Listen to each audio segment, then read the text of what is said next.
Сфинкс.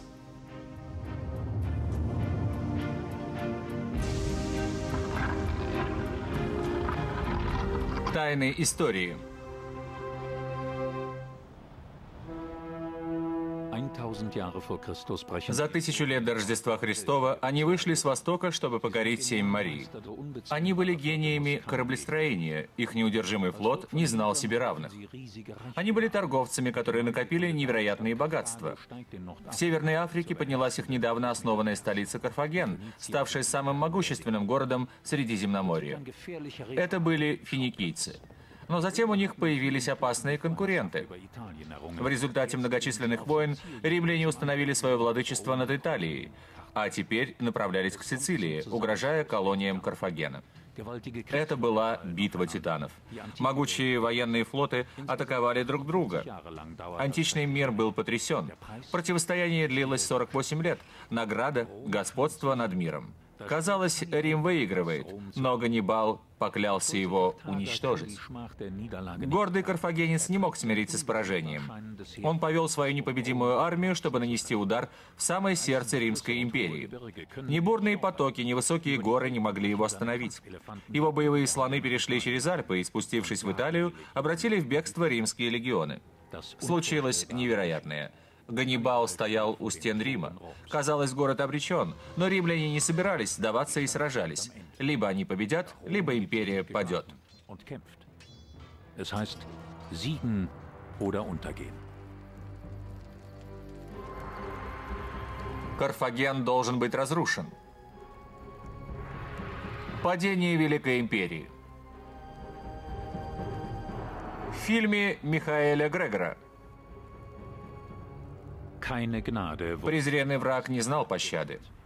Die entfesselten Легионеры день и ночь занимались грабежом и насилием. Сотни тысяч человек были убиты или угнаны в рабство. Боевые слоны в панике бежали, давя своих хозяев. Карфаген превратился в руины. Schutt und Asche. Im Jahre В 106 146 году до нашей эры историк Полибий посетил руины города, подвергшегося невиданному доселе разрушению. wurde. Сенаторы Рима поставили перед ним сложную задачу. Он должен был выяснить, как финикийцы смогли привести Рим на грань поражения. Rom an den Rand des Untergangs bringen. Der Gesandte des Эмиссар Сената начал свое расследование среди еще дымящихся развалин. Hier hat gerade Совсем недавно город был командным центром огромной державы. Именно здесь возник заговор против Римской империи. Rom will jetzt Рим стал абсолютной силой. Полибий должен был предоставить сенаторам и консулам ответ на вопрос, может ли Карфаген подняться вновь, вселяя страх и ужас в сердца римлян. in den Katakomben der Stadt entdeckt der В Berichterstatter катакомбах города историк обнаружил саркофаги финикийской знати. При жизни эти люди были гордыми и неприступными. Полибий был знаком с такими слухами. zu Ohren gekommen. В греческих источниках они описывались как жестокие люди и деспотичные правители. Недавние записи, в которых сами карфагенцы рассказывали о себе, были уничтожены. Über sich selbst, Как мог Полибий приподнять завесу тайны, окружавшей этих людей? Schleier des Geheimnisses lüften, der dies Volk verhüllt. Die Heimat der Phönizier liegt weit Родина финикийцев была далеко. Libanon. На побережье Ливана раскинулась древняя земля Ханаан, источник света. Их первые храмы появились на узкой полосе Средиземноморского побережья. Они напоминали далекие храмы Месопотамии и Египта. Mesopotamien und Ägypten. Vor den Steinoberflächen Возможно, перед каменными обелисками возвышался алтарь ныне неизвестной богини. in einem Археологи обнаружили священные приношения, золоченые бронзовые статуи. Opfergaben. In tiefen В Felsen глубине пещер были скрыты усыпальницы правителей.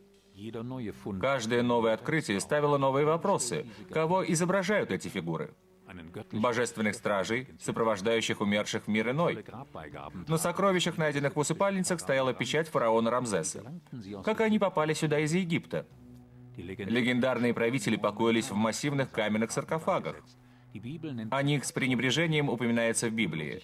Пророки Ветхого Завета обвиняют финикийцев в безнравственности и тяге к роскоши. zu Recht Справедливо ли? zeigt etwa Этот рельеф изображает скорбящую или едва одетую женщину, танцующую в погребальной камере. Tänzerin. Wie kann sich der römische Ermittler ein Как мог римлянин составить себе представление об этих людях, имея в распоряжении лишь одностороннее описание? schlecht und verdorben? Действительно ли финикийцы были такими дурными и испорченными? Sie haben sich nur wenige Freunde, У них было немного друзей. ihre Feinde. Но даже их враги не могли сдержать восхищение, созерцая финикийские празднества и торжественные храмовые службы. Der berühmte Geschichtsschreiber Herodot Известный историк Геродот утверждает, что первоначально они пришли с Персидского залива. Поливий об этом знал. wie die Hebräer Как и евреи, финикийцы относились к семитским племенам и разговаривали на сходном языке. als Nomaden zogen sie ein. Эти кочевники некогда пересекли пустыни Аравии, чтобы попасть в землю обетованную, Средиземноморского побережья. Ihr König Ahiram Их царь Ахирам не был одним из самых могущественных властителей, зато был одним из самых богатых. in den Sarkophagdeckel ist eine На крышке саркофага вырезана магическая формула. hier die Buchstaben. Здесь впервые использовались буквы недавно созданного алфавита. Он стал революционным открытием для Востока. Этим наследием финикийцев мы пользуемся до сих пор. Die Inschrift В надписи изложена мольба к богу Баалу о защите усопшего.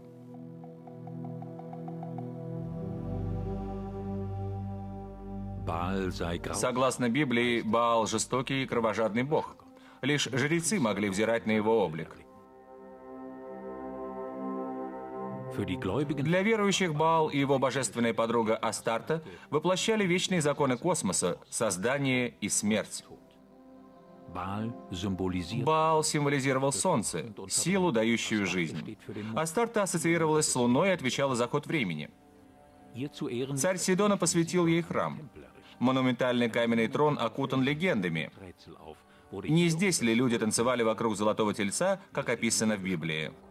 zelebriert. Действительно ли жрецы проводили кровавые церемонии во внутреннем святилище? Was geschah? Что здесь происходило 3000 лет назад? Die Steine schweigen. Но камни безмолвны.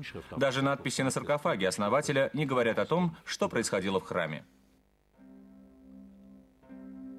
Das Volk der Phönizier Финикийцы хранят свои тайны по сей день. auch vom höfischen. Почти не осталось свидетельств того, как текла придворная жизнь. Die Bildsprache der Образы немногочисленных сохранившихся произведений искусства неоднозначны. die Priester Жрецы проводят погребальную церемонию над усопшим царем. oder sehen, wie Или это живой правитель принимает послов из Египта и Вавилона. Ägypten empfängt. Das Studium der Изучение источников древней цивилизации с берегов Нила может дать ответ. Antwort geben. Долгое время царство фараонов было главной силой Ближнего Востока, защитником городов-государств Ливана. Stadtstaaten im Libanon. Rege Handelsbeziehungen. Оживленная торговля задавала тон во взаимоотношениях двух народов. Phönizier lernten Финикийцы охотно учились у своих южных соседей и строили святилища египетским богам. Heiligtümer. Die Tempel Храмовые округи Египта зависели от поставок строительных материалов из Ливана.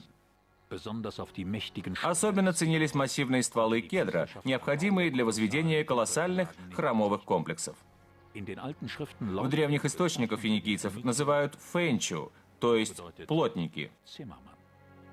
Auch die Könige Цари Ливана желали быть погребенными в саркофагах, подобных тем, что изготавливались для фараонов. zu werden und dem Магические надписи и символы должны были защитить их в ином мире. Jahrhundert Долгие века между Египтом и Ливаном царил мир. Было достаточно кедра для изготовления божественных фигур, переносных алтарей. vorhanden. Doch Но затем все переменилось. Briefe aus dem Archiv Письма из архива фараона Эхнатона показывают, что финикийцы пытались перехитрить могущественных соседей. gegeneinander auszuspielen. План провалился, и Ливан стал зоной боевых действий, как это случилось через 2000 лет. Wie auch 2000 Jahre Разрушения, вызванные войной в Бейруте, предоставили археологам уникальную возможность. eine Einladung Здание уничтоженного городского центра было невозможно спасти, так что исследователи направились сюда. bieten sie Raum. Под руинами эпохи владычества турок были открыты строения византийцев, римлян и греков. Но археологи углубились дальше в поисках городов финикийцев. Im Boden suchen sie die Stadt der Phönizier. Auf dem На площади мучеников их ждал успех. unter den Под zerstörten разбитым асфальтом обнаружились улицы и фундаменты зданий 4000-летней давности, следы первых финикийцев. Spuren, Слой за слоем счищалась земля под Бейрутом. Schicht Каждая новая находка могла стать сенсацией. tragen. Jeder neue Сокровища усыпальниц, золотые драгоценности или важные надписи могли дать информацию о том, что за люди здесь жили, как они называли свои города. welches До сих пор мы знали поселения финикийцев лишь по их греческим именам. То же самое относится к самому слову «финикийцы». Unter den Namen, die ihnen die Griechen gaben. Das gilt auch für die Bezeichnung Phönizier. Die Meeresschnecke Морские моллюски мюрекс обитают вдоль всего побережья Ливана. sie enthält ein Они дают краситель, о котором мечтали все правители античности – пурпур. das griechische Легендарные мореплаватели обязаны своим названием греческому слову «фоиникес» – «багряные». ihren Namen. Люди всегда были готовы почитать тех, кто первым чего-то достиг или сделал новое открытие. До сих пор мы учим в школе их имена. Финикийцы были именно такими. В течение тысячелетий эти торговцы оказывали влияние на судьбы древнего мира Средиземноморья. Für ein Jahrtausend hat dieses Volk als imponierende Handelsmacht die Geschicke der antiken Welt rund ums Mittelmeer beeinflusst. Die hohe Kunst des Финикийцы были широко известны своей искусностью в кораблестроении. nur erst Они использовали только лучшую древесину кедра. die antiken Schiffe Их корабли были быстрые и маневренны. Это обеспечивалось узким и легким каркасом, соотношением ширины к длине 1 к 6. Spitze des Rumpfes Главное оружие крепилось на конце корпуса. Бронзовый таран был способен разбить борт вражеского корабля. Такие уникальные суда помогли финикийцам стать владыками морей. den Phöniziern Их порты стали крупными центрами торговли между Востоком и Западом, между Африкой, Азией и Европой. Welthandels zwischen Orient und Город Тир превратился в самую великолепную метрополию Средиземноморья. Stadt Tyros. Современник писал, что купцы этого города напоминают принцев, а его лавки лучшие в стране. Die Fürsten und ihre Krämer die herrlichsten im Lande. Von Tyros Из Тира они отправлялись в дальние страны, в Таршиш. in der Bibel В Библии описаны корабли, которые возвращаются, груженные сокровищами. Удачная экспедиция. die Seemacht Tyros Великие мореплаватели из Тира отправлялись туда, где можно было добыть богатство. eifersüchtig Финикийцы ревностно хранили тайну морского пути на Далекий Запад. Место назначения – земли с минеральными ресурсами. schätzen. Kition, Богатые запасы меди в Китионе на Silber Кипре. und Eisenerz in Kleinasien Олово и железная руда из Малой Азии. zur Herstellung. Это сырье необходимо всем для изготовления инструментов и оружия. Bei jedem Krieg С verdienten каждой победой богатства финикийцев увеличивались, даже если они не участвовали ни в единой битве. noch fahren die Суда по-прежнему старались держаться спасительного побережья. Seefahrer aus dem Но мореплаватели с востока заходили все дальше. Они полагались на свое навигаторское искусство и на жажду новизны у других.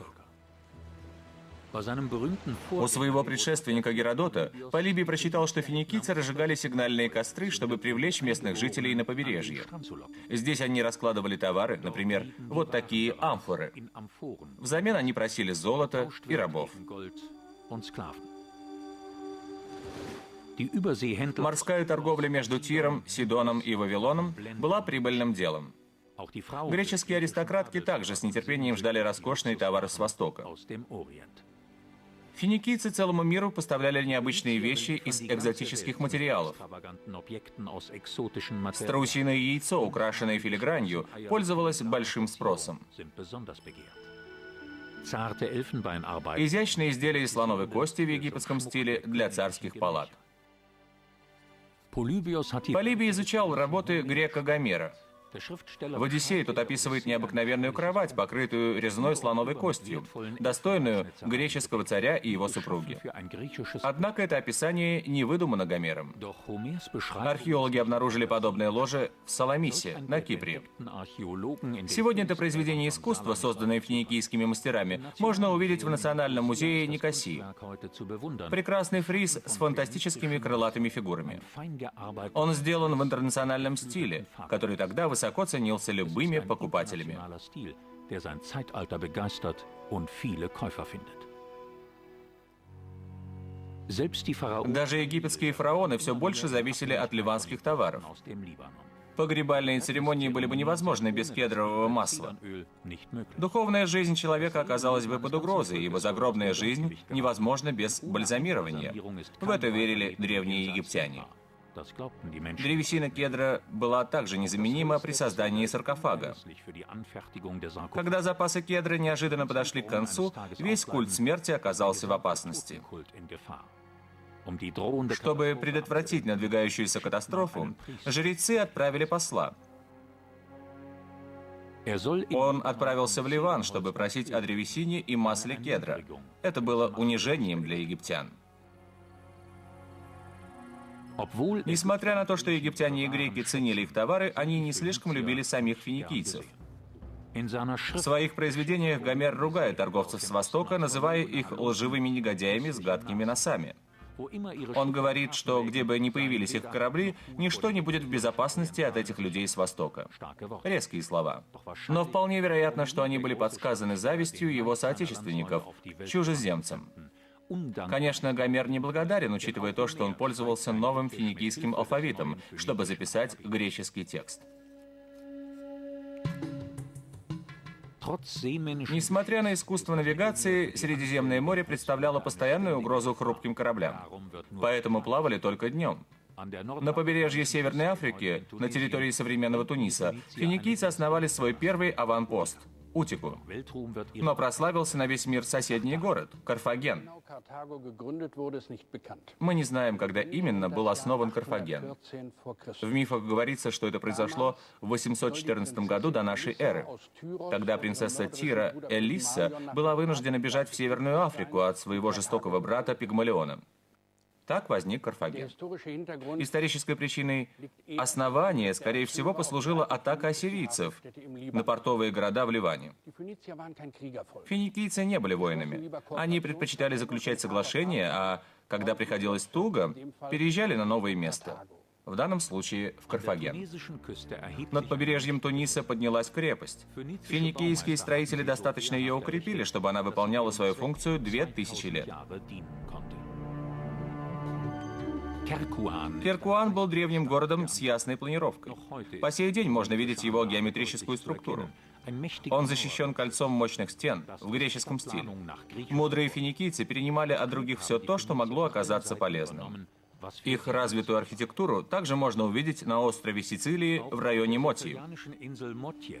Древний порт существует по сей день.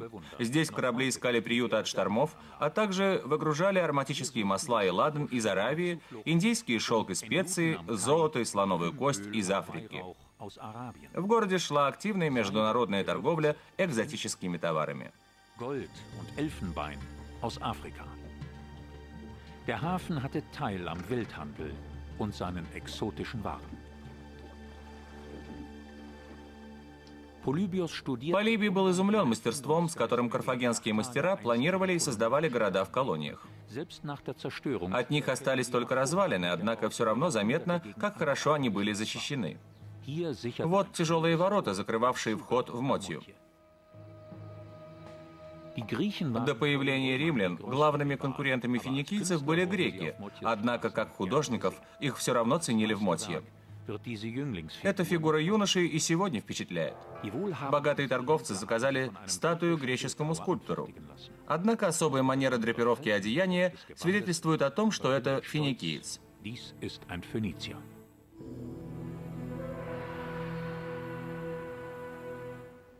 Но главная ценность иностранного форпоста заключалась не в его богатствах. Прогрессивные агрокультурные методики и технические инновации попали в Европу с востока. Добыча соли на побережье Сицилии также уходит корнями в те дни, и ее добывают здесь до сих пор. Долгие торговые путешествия не были бы возможны без засолки рыбы и мяса. Мореплавателям соль была необходима. Сеть финикийских поселений с каждым годом отличались все большей амбициозностью. Торговые путешествия становились все более смелыми. Далеко на запад завлекли их месторождение Тартесосса. Рудники Рио-Тинто – крупнейшая воронка в Испании, выкопанная вручную. 3000 лет назад финикийцы начали добывать здесь медь и серебро. Но они не только искали ресурсы. Повсюду финикийцы оставляли следы своей развитой цивилизации. На Ибице их можно видеть по сей день. В огромном сосновом лесу скрыта малодоступная пещера. Здесь финикийцы создали святилище своей богини Танит. Даже сегодня можно почувствовать таинственное божественное присутствие в момент, когда лучи полуденного солнца неожиданно озаряют пещеру.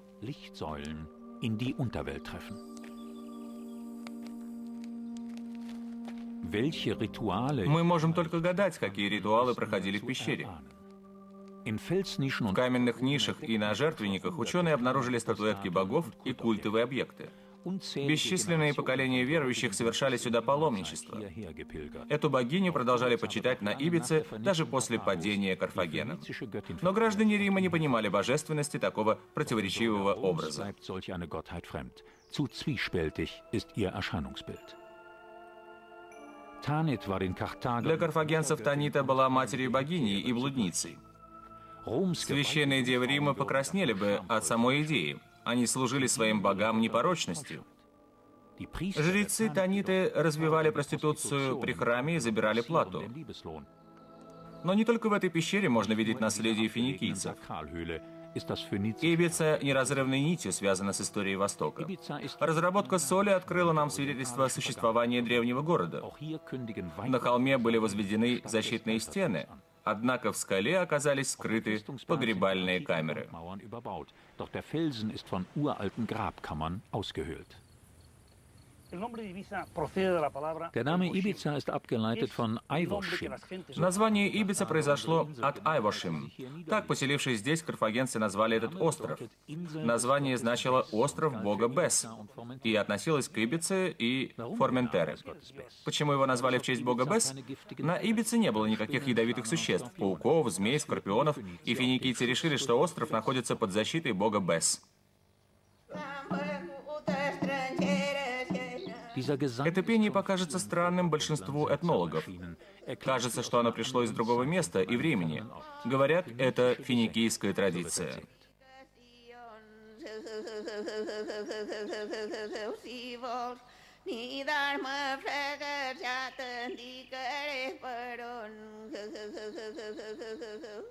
Es heißt, nur noch dieses letzte Paar würde die besondere Technik beim Singen der traditionellen Как сообщают, это последние два человека, которые освоили особую вокальную технику традиционных пастушьих песен. Их смерть положит конец долгой культурной традиции острова, которая сохранялась в течение 2500 лет. auch der wertvolle Hochzeit. Свадебные украшения этой деревенской девушки также передавались из поколения в поколение. In iberischen Fürsten Похожие украшения мастеров финикийцев были найдены в захоронении иберийской принцессы. noch zwingender werden die Hinweise Доказательства стали еще убедительнее после того, как археологи нашли этот древний масляный пресс. Die wilden Olivenbäume Дикие оливы, росшие на острове, были улучшены финикийцами с помощью прививок. auch die Öllampe und der Haus Благодаря ним в Испании появились масляные лампы и домашние ослы. wie seit jener Zeit Сегодня для отжима масла также используются жернова, которые были так дороги в древности. die eingeführte За прошедшие века техника отжима мало изменилась. in den В развалинах поселения был найден грубо обтесанный камень, противовес. Gegengewicht. Сегодня на мельнице работают по тем же принципам, что и 1000 лет назад. Использование машин может ускорить процесс, но качество масла от этого не улучшится. Beschleunigen. Die Qualität des Öls ließe sich nicht verbessern.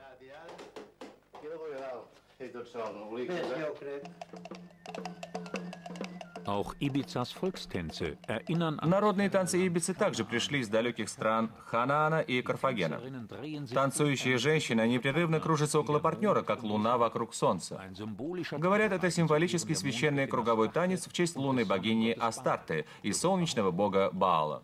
ermöglicht diese Überlieferung eine Überraschung. Позволяет ли это прийти к поразительному заключению? Hier vom Lauf der Финикийцы знали, что планеты вращаются вокруг Солнца. Wissenschaftlich bewiesen scheint eine Ученые указывают на то, что между крестьянами Ибицы и современными палестинцами прослеживается определенная связь. Zu diesem Ergebnis kommt ein К Untersuchungsbericht такому заключению они пришли в результате исследований Университета Балеарских островов. von phönizischen Уже не будет ошибкой сказать, что в венах Ибиценкос течет и финикийская кровь. Die Legende hat sogar den Geburt Согласно легенде, именно на острове Ибицы появился на свет генерал карфагенской армии Ганнибал. die Vedra diente den Ведра играла роль морского ориентира для финикийцев, шедших вдоль побережья Иберии. Küste. Морские странствия увели их далеко на запад, к секретному и удивительному месту.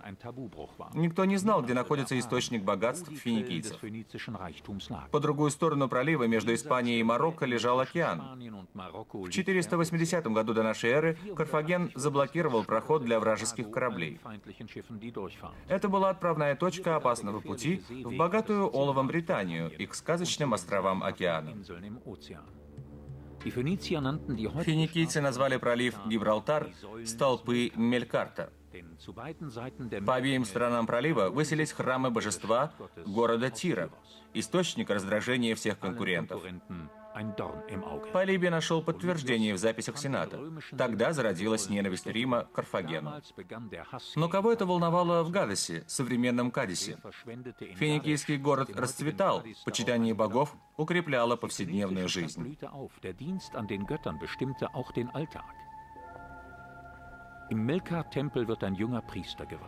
В храме Мелькарта происходила инициация жрецов. Святилище славилось своей красотой и богатством, точно так же, как и своим оракулом. Ритуальный нож использовался для обрезания волос, а не перерезания горла. Позднее, когда придет время утолить жажду крови божества, он сам использует этот нож для ритуала. Хроникер Полибий уже имел представление о священных обрядах финикийцев. Его соотечественники считали их варварскими и относились к ним с презрением. В Библии они осуждаются не менее резко. Кровь – самое ценное священное приношение, но божеству подносились и другие части тела, и даже волосы новообращенного.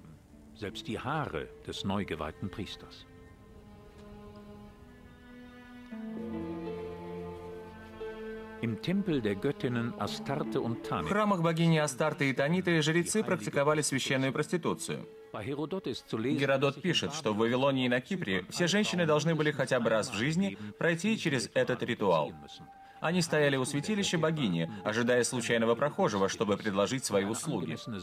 Плата оставлялась в специальном ящичке храма.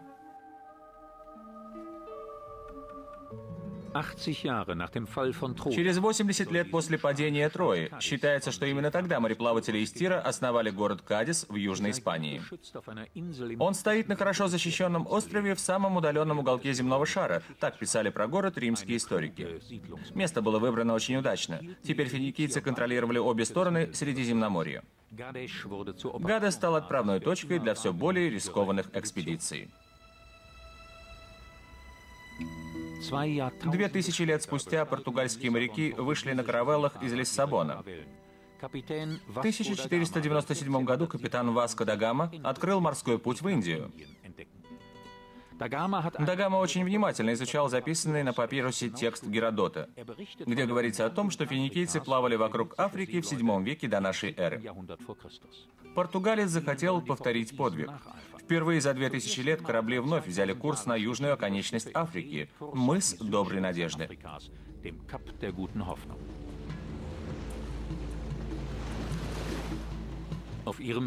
По пути вдоль марокканского побережья португальцы основали несколько крепостей.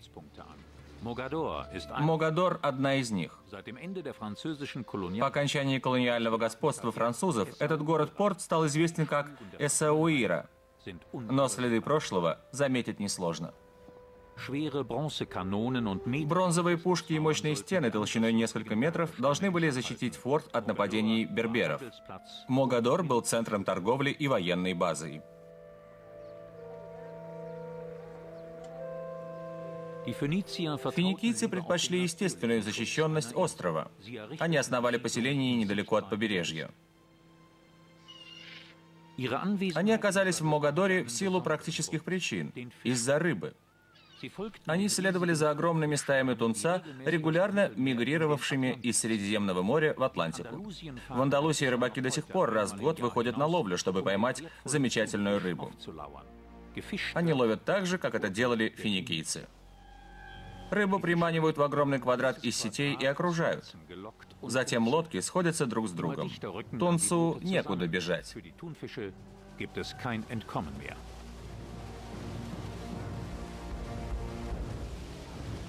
Doch so viel erbeuteter Fisch war im Altertum ein Problem. Но такая масштабная ловля была проблемой в древнем мире, особенно на жарком юге. Как сохранить легко портящееся мясо, чтобы отвезти его потребителям, которые находятся так далеко?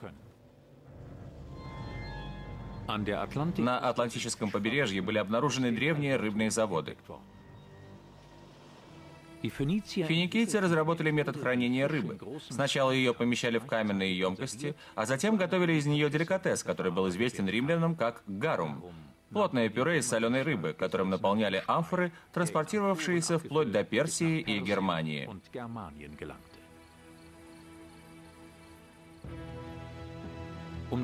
Около 500 года до нашей эры финикиец Ханно повел на юг от Марокко большой флот, 60 50-весельных судов.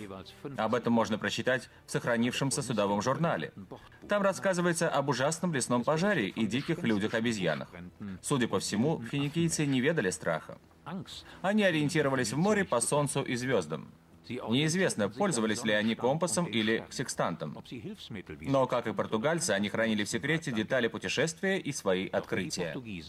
Hielten sie die genauen Angaben über Seewege und Entdeckungen vor der Welt verborgen. Путешествие Ханно было невероятным приключением, и современники встретили рассказ с недоверием. Мимо бесконечной дельты реки и яростно извергавшегося вулкана суда двигались на юг. Люди античности считали океан царством морских чудовищ. Но финикийцы знали больше. Не побывали ли они в Америке за 2000 лет до Колумба? Между двумя континентами лежат Азорские острова. Zwischen den Kontinenten liegt im Atlantik das Azorenarchipel. Труднодоступный остров Корво – это пологий вулканический конус с обманчиво безобидным кратером. Говорят, однажды среди отвесных утесов возникла огромная статуя с руками, простертыми на запад. Об этом сообщили португальские моряки, открывшие остров. С тех пор на Корво ищут развалины древнего храма. Поиски сконцентрировались на узкой необитаемой полоске побережья. Английскому профессору удалось найти здесь осколки старинной керамики. Он считает их карфагенскими. В гавани острова Корво водолазы ищут древнее святилище Астарты, которое могло обрушиться в воду в результате землетрясения. Но поиски замедляет мощное низовое течение.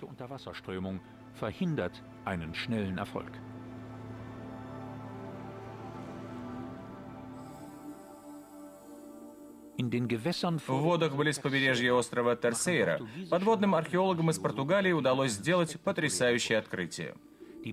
Залив Ангра – это огромное кладбище кораблей разных эпох. Основная сложность здесь заключается в том, чтобы определить, когда именно затонул корабль. Археологи уверены, эта находка – нечто особенное. Хорошо сохранившаяся деревянная обшивка этого судна, скорее всего, относится к недавнему времени. Но внешность обманчива.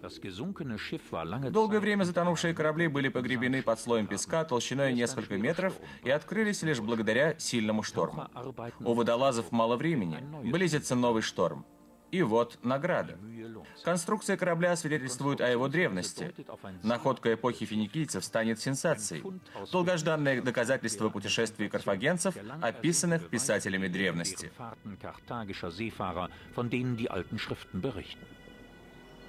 В 1749 году рыбак нашел странные монеты на берегу острова Корво. Эксперты при дворе португальского короля идентифицировали их как карфагенские куски серебра III века до нашей эры. Но сокровище было безвозвратно утеряно в Испании. Было ли это доказательство уничтожено сознательно, чтобы сохранить за испанцами славу первооткрывателей Америки? Карфаген постоянно расширял сеть своих торговых точек.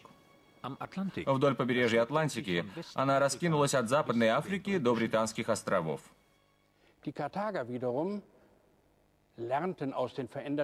Карфагенцы учились в изменяющихся обстоятельствах всего Средиземноморья. Они быстро поняли, что доминирование на море при поддержке торговых баз недостаточно. Были необходимы колонии и военные контингенты, которые могли бы продемонстрировать их силу. Они не хотели быть городом торговцев. Это было судьбоносное решение. Die Karthager fühlten sich Карфагенцы почуяли свою силу. Они завоевали города и храмы своих врагов на Сицилии и установили собственные алтари. Вскоре греки и римляне начали мучиться ужасными подозрениями. Что происходит в финикийских святилищах? eine Tempelruine. Развалины храма остаются загадкой для археологов. Im Zentrum des Heiligtums ein В центре святилища массивный жертвенный камень с углублением для сбора крови и желобками.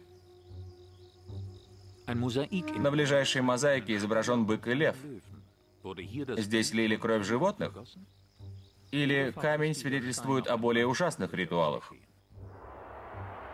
Die Bibel gab den В Tempelfrieden Библии названо финикийское храмовое кладбище Тофет. in Karthago В Карфагене в тысячах узких саркофагов покоятся кости детей. von Kindern. Они умерли не от болезней. Natürliche Дети были убиты. Die Kinder sind ermordet worden. Der Beauftragte des Эмиссар римских сенаторов открыл страшную правду. Roms Когда из океана пришли первые доклады о кровавой практике карфагенцев, римские граждане были разгневаны. Шок был велик. Но где доказательства?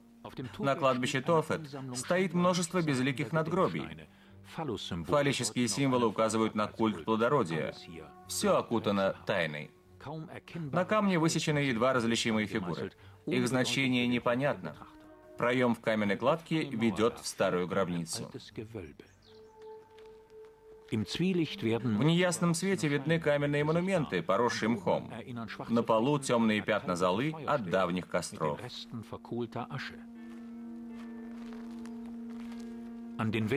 По стенам небольшие алтари с фимиамом и другими подношениями для забытых богов. Священные книги жрецов могли бы пролить свет на эту тайну, но они утеряны. Не сохранилось ни единой карфагенской хроники, только несколько греческих копий. Но там мало говорится о взаимоотношениях человека с богами. Даже расшифровка посвящений на мемориальных камнях смогла дать только имя дарителя. Некоторые алтари, судя по всему, были посвящены Таанит. Рельеф, вырезанный на стене, изображает ее символ. Силуэт женщины с воздетыми руками. Этой богине молились, когда одолевали несчастье, когда речь шла о жизни и смерти. Но ее жрецы требовали в жертву жизнь.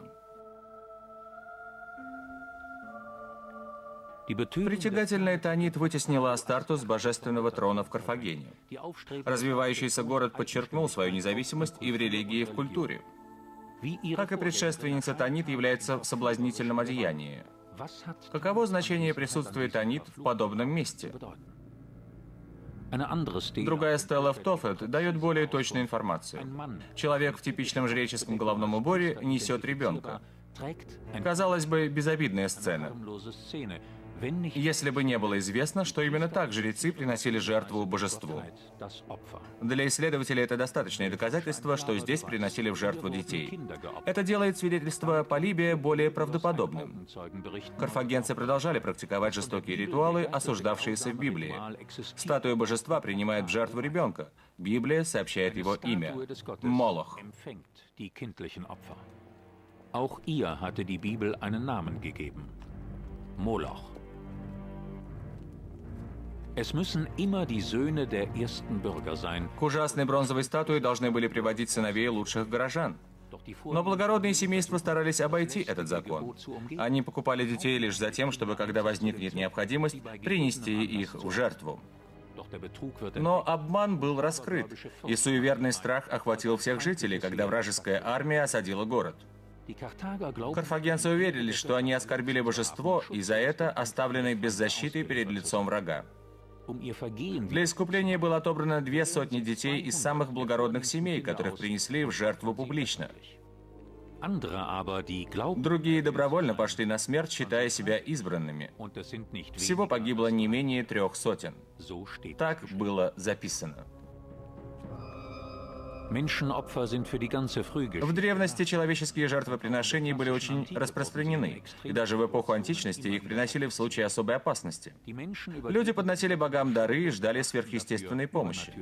Высочайшая цена, которую может заплатить человек, это жизнь его ребенка. sind ihre leiblichen Статуя Молоха была оборудована невидимым для молящихся механизмом. Mechanismus versehen. Когда верховный жрец тянул за скрытую веревку, руки раскрывались, и мертвый ребенок падал в огонь. Sich die Arme und das bereits tote Kind stürzt in die Flammen. Das Getöse der Flöten und По Trommeln словам одного из очевидцев, звук флейт и барабанов должен был заглушить рыдания скорбящих. Рыдания матери ребенка, принесенного в жертву, считались бесчестием. Es wird auch berichtet, die Phönizier Также сообщается, что на Сардинии финикийцы сжигали не только самых красивых узников. Такая участь ждала всех стариков. schon Moses wurde vom Gott der Himmel Даже Моисея Бог предупредил о финикийских ритуалах. den Söhnen «Скажи сыновьям Израилевым, что любой, кто отдаст своего ребенка Молоху, будет немедленно предан смерти». unweigerlich zu Tode gebracht werden. Heute ist der Ort des Schreckens kaum. Сегодня ужасное место почти незаметно. Plünderten die Tempel. Римские войска разграбили и разрушили храмы и дворцы. Nie wieder Никогда уже война не будет грозить им отсюда. Ничего не осталось от ритуалов жрецов. Tempelritus der Priester. Их гордые лица Ihr stolzes обратились в Antlitz пыль. wurde in den Staub getreten. Als der Geschichtsschreiber Когда историк разбирает камни der Vergangenheit в sucht, поисках сокрытых следов прошлого, он почти ничего не находит. ein Öllämpchen Графин для духов, масляную лампу davon geschlagen. — все ценности пропали. Karthagos Namen soll aus dem Название Карфагена исчезло из аналов истории, и ни следа не осталось от города. wird aus Rom Даже Полибий получил из Рима приказ составить фальшивый доклад, чтобы способствовать забвению финикийцев. Ein Jahrtausend В течение тысячи лет эти могущественные купцы воздействовали на судьбы античного мира Средиземноморья. Для Рима они были опасным врагом, которого надо уничтожить. sie ein gefährliches Даже с позиции современности кажется, что у римлян не было выбора. gab es für die Römer keine Alternative. Noch immer ist der На земле по-прежнему лежит немало каменных снарядов, выпущенных из катапульт. der Schlachtenlärm К моменту приезда римского эмиссара шум битвы давно утих. Остались лишь камни. eine halbe В Million этом городе было 500 000 жителей. Сюда везли товары со всего света. Некоторые утверждают, что именно финикийцы изобрели торговлю. Полибий стал свидетелем радикальной перемены в античном мире. С тех пор богатство Карфагена стало легендой. До войны это была страна цветущих садов, богатых плантаций. Реки и каналы орошали все уголки. Боевые слоны усилили армию наемников со всех земель. Все стекалось к столице Карфагенской империи, умножая ее богатство. Аристократы наслаждались жизнью в своих усадьбах. Остальная страна страдала от тяжелых поборов. Но все богатства исчезли в войне. Das übrige Land stöhnte unter der Last hoher Steuern. Doch die Schätze wurden auf den Schlachtfeldern vergeudet. Polybios hat die В докладе Полибий написал об ошибках Карфагена. Но способен ли Рим учиться на ошибках врага? ist auch sein. До падения Римской империи еще было время. Die Steine Каменоломни Эль-Хуария. aus diesen Felsen Карфаген был построен из этого камня. tausende Выламывались огромные глыбы, которые затем распиливались на куски. immer Новый größer. город финикийцев становился все обширнее, все больше требовалось камня и колонн. Штольни зарывались все глубже в недра. In den Fels geschlagen. На этом потолке до сих пор видны следы инструментов многих поколений каменщиков. Viele Generationen von Были ли они уважаемыми мастерами или бесправными рабами, как в Риме, Sklaven, die in den Steinen презренными мешками костей, приносившимися в жертву во славу Карфагена? für Karthagos Größe und Ruhm. Auch die В бухтах также можно найти следы финикийских построек. Корабли со всего света заходили в квадратный коммерческий порт. Их капитаны могли быть шпионами. Kapitäne auch Spionage betrieben. Zur Tarnung Круглый военный порт был скрыт за большими воротами и двойной стеной. und einer В центре стояло Адмиралтейство.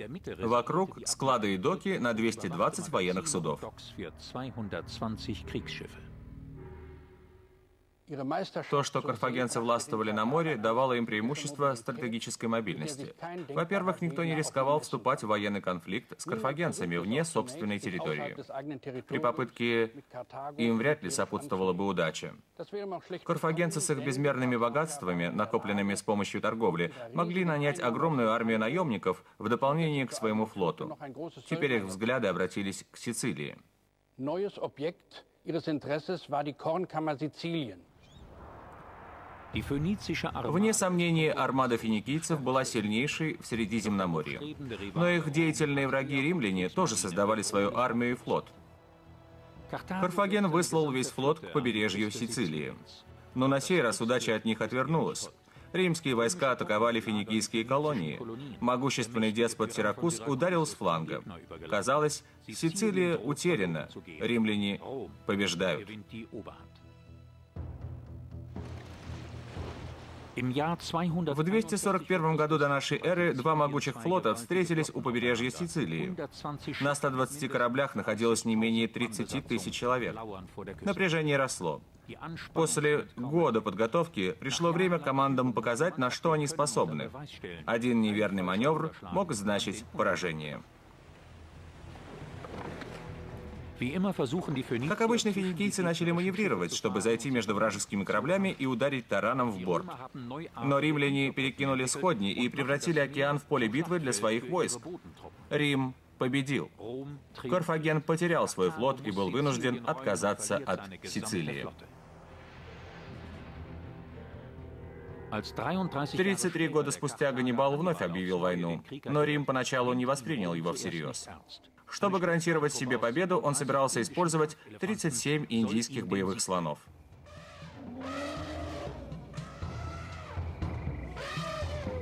Семья Ганнибала создала колониальную империю в Испании и использовала солидные накопления для оплаты наемников. Могучее войско двинулось на восток через Южную Францию. Подъем в горы потребовал больших жертв, но Ганнибал был безжалостен. Римляне чувствовали себя в безопасности за естественным щитом Альп. Но блестящий военачальник совершил невозможное. Он разбил римские войска в Северной Италии и направился к Риму.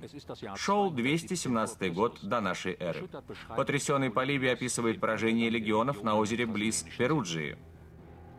Большинство из них бросились в воду, так что видны были только их головы. Когда появились всадники и поражение стало очевидным, они взмолились о пощаде и в конце концов нашли свою смерть от рук врага. Рим окапывался за своими укреплениями. Распространялись тревожные слухи. Ганнибал одерживал победу за победой, но не атаковал Рим. Через 10 лет битва была проиграна. Карфаген отказался обеспечить Ганнибала свежими подкреплениями. Он бежал и покончил жизнь самоубийством. Карфаген выжил, но не знал ни минуты покоя. На горизонте появилась новая угроза. Жители Центральной Африки никогда не были заинтересованы в финикийцах. Здесь могли выжить только кочевники. Карфаген всегда взирал сверху вниз на этих варваров, и теперь его ждала расплата за гордыню. Всадники африканского царя Масиниссы неожиданно обрушились на Карфаген. Они успешно штурмовали город, подготовив путь для римских легионеров. Карфаген не смог себя защитить от ярости людей пустыни. Карфаген предоставлял сражаться другим. Богатство империи защищало граждан от военной службы. Его армия была наемной. Но когда деньги иссякли, иностранные воины превратились в злейших врагов. Наемники взбунтовались, еще больше ослабив город. За 48 лет Карфаген был вынужден трижды воевать с Римом. В первой войне он потерял флот, во второй — европейские колонии, в результате третьей перестал существовать. Почему Рим победил? Карфаген преследовал свои собственные интересы и иногда вступал в слишком рискованную игру. А Рим целенаправленно старался укрепить свою власть. У Рима была одна идея — военная мощь, и каждый гражданин обязан был выполнить свой долг. Даже когда ему угрожало поражение, Рим не сдавался и не уступал. Рим вступал в переговоры лишь как победитель. Карфаген хотел извлечь выгоду из глобальной торговли той эпохи. Рим хотел только власти и расширения империи.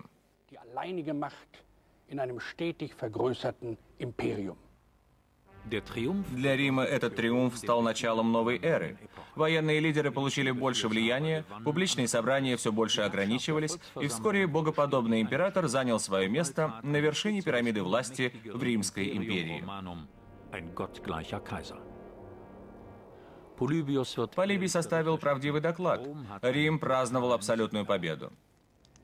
Для Карфагена это было полное поражение. Некогда неистощимые хранилища пришли в ветхость.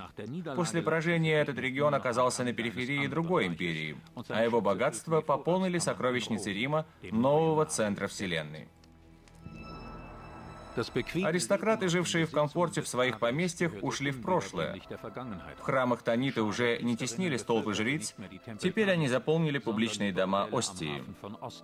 Рукописи карфагенских библиотек и архивов римляне оставили варварам. Хронисты видели, как упало немало голов, в том числе древних богов. Боги римского пантеона еще не успели их заместить, но те быстро погружались в забвение. Такая участь ждала и Таниту. Ее заменила римская богиня Венера, не требовавшая человеческих жертв. Алтари Карфагена разрушены, железной рукой в стране правят завоеватели. Карфаген превратился в африканскую провинцию Рима. Только годы спустя Рим снял запрет и возвел на руинах новые города. Тщательно продуманная ирригационная система пришла в упадок. Некогда плодородная земля высохла. Выжившие наемники вернулись к себе домой. Богатые торговые караваны с экзотическими товарами стали достоянием прошлого.